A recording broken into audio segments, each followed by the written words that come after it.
Shanahan's future, rebuild or move on. At 5-7, is Kyle Shanahan ready for the potential lean years with the 49ers, or could he explore other opportunities to avoid a rebuild and preserve his career trajectory? We've talked about this. Right now, traditionally, most coaches, you do bad, you don't win, you get fired. It's pretty simple. But it seems as though that Kyle's career has taken a lot of twists and turns. Some really like polarizing seasons that are been on the other side of the spectrum.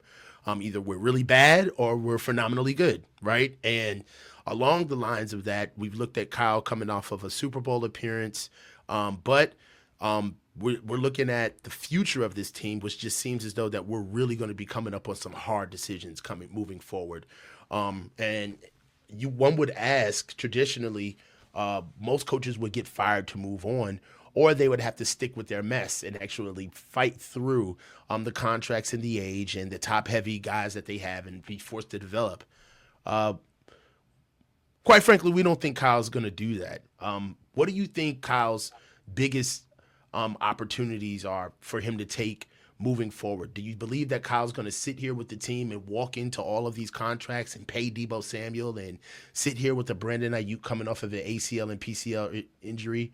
Or is he going to start exercising some things like maybe taking a break, possibly resigning and looking elsewhere? Well, I mean, I think fans don't quite understand how bad of a situation the Niners are in financially. Like, Okay. I mean, next year they have so many players who are under really expensive contracts who can't produce up to that level. Like Debo, Hargrave. Like right off the bat, they have to cut Hargrave. Let's start there. Hargrave can't be on the team next year. Full His stop. contract, full stop. Like his cap number would be $28 million. Can't happen. He's got to go. And you can't make it like a post June 1 trade. I feel like that's the cut. That's what the Niners did with Armstead last year because they felt that this year they were going to go to the Super Bowl. So it's an all-in year. Don't take the dead cap hit. Spread it out. So they may miss the playoffs this year. They're going to have a $20 million dead cap hit for Armstead next year. Like they got to get past that. They have to like expedite this process. They don't want this to happen. They don't want this to like drag out for 2, 3, 4 years.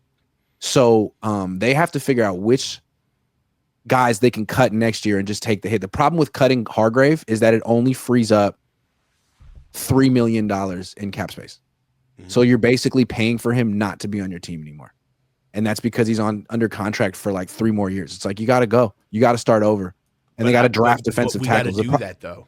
They got to do it. And so, like, the other one you'd like the Niners to do, I think everyone wants the Niners to cut Debo. But the problem with Debo is that they restructured his deal last year. He only has 1 year left on his contract. And if the Niners were to cut him, they would actually take on a $31 million dead cap hit, as opposed to having him on the team. It would cost him 15.9. So, like, I don't even see how they can get rid of Debo next year, which to me is a huge problem because, like, he represents kind of like everything that's wrong with this team. Yeah. You know, yeah, the dead cap paid for what you did in the past, kind of like delusional about where you are right now. He just said on Wednesday that the Niners are better than their record. Like, no, they're not. And you're not better than your numbers. Like, you are. And your numbers are bad. Like, you are like the physical, like you are a microcosm of the 2024 49ers, Debo. Yeah. Also, they got to move on from Juice. It's time to move on from Juice. The only thing that right now, and the only thing that really straps us to Trent and Christian is that they're in guaranteed money now because we rolled back the clock with them, so we can't move them. But if they try to cut Trent Williams next year, it would cost the Niners $55 million in dead cap money. It's fucking horrible. But it's like, I mean, they have to think about doing stuff like that. Like, they have to think about doing that with Trent, because if you don't take the hit now, then you're just going to have an offensive tackle who's playing 8 games a year, making $30 million a year. Like, if you feel that these guys aren't viable long-term anymore, you got to like rip the Band-Aid off. Like Christian McCaffrey, if you think he can't live up to $20 million a year, then take the hit now. Yeah. Take the hit now. I mean, And another that's the hit that thing. they Like Kyle made. may know that, and if that's what next year's going to be about, then they're going to keep losing, and he may not want any part of that. Yeah, I think that that's the biggest thing is Kyle going to have the sand to cut some of his friends basically. Yep, Kyle's going to have the sand to look some of these guys in the eye and tell them, "Hey man, it's we're time starting for us over to put the team first first. and start over." Uh And people that are sticking around here, we're not necessarily going to be in the Super Bowl this year. Not only Sorry. that though, I'll put it out there. If we're talking about hard decisions, right? Nothing personal, but just hard decisions. There's a world where we give Brandon Ayuk 1 year to see what he can do, and then we're Yep. having a hard conversation with him as well. You know, Yep. hey man, we understand what that deal was, and we understand what those circumstances were then, but Yep. right now, as you can see, we're kind of taking a turn on rebuilding the team, and we want you to be here, but not at this price. So there's a real world where that can be realistic. If you're looking at what Kyle could do, do you think there's a world where Kyle just looks at this and says, you know what, I don't even want to touch this. I'm going to go ahead and resign. I'll sit back, resign, take a year or two off, then kind of ingratiate myself back into a coaching staff, maybe as a coordinator, maybe as an offensive head coach. But right now, I don't want to put up with this. Do you think Kyle really will sit here and struggle with this team? Will he own this? Well, I don't Will know. he Like, own it'd it? be interesting to see if like the Yorks talk to Kyle and be like, all right, well, moving forward, we're really displeased with these contracts. Like the last offseason was just terrible. The players you signed were all bad. The players you extended, I mean, those extensions were all bad, except for like the Mm-hmm. Jawan Jennings and Colton McKivitz ones. Those two were good. The others were awful. It's like we're going to bring in a general manager, and you're no longer going to have control over those things. Like you're going to have to. We want you to just focus on being a coach. No So more personnel control for you. does that also mean that John Lynch gets fired?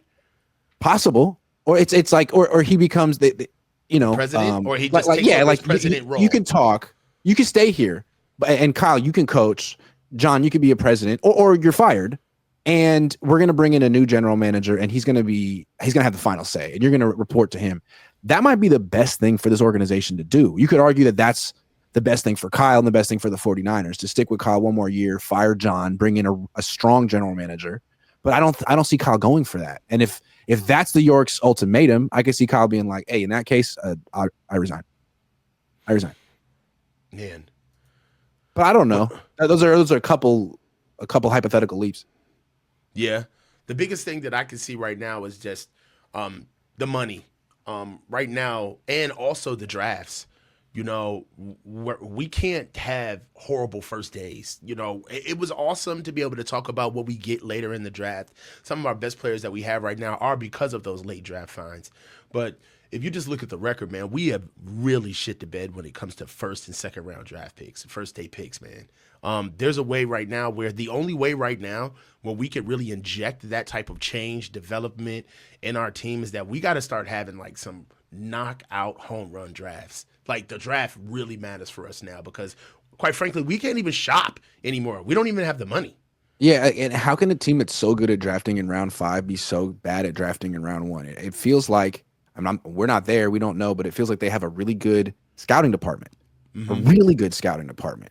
But in those early draft picks, then you probably have more meddling from people who aren't in the scouting department, and it's an organizational decision. And you have coaches and stuff involved in who they pick, and I mean consistently, it's from Solomon Thomas to Mike McGlinchey to freaking Javon Kinlaw and Jair Brown. It seems like they get it wrong, and then once I don't know the front office is allowed to do its job, they lock in and do a great job from like rounds 3 through 7. Yeah, it's a weird pattern, and Jed must know the answer. Like, why are you consistently getting the first pick wrong? Yeah. I think this kind of the underlying mantra of this year's offseason is going to be kind of stepping back, like not even like relinquishing responsibility, but sharing more responsibility. I do believe that the organization is going to have a lot more of a hands-on approach when it comes to drafting, definitely when it comes to contracts, to re-signing players. And moving forward, I think that a lot of what we'll see, what Kyle will do, and what the organization, the direction that they're going to move, is really based on these last 5 games. It's going to be huge, in my opinion.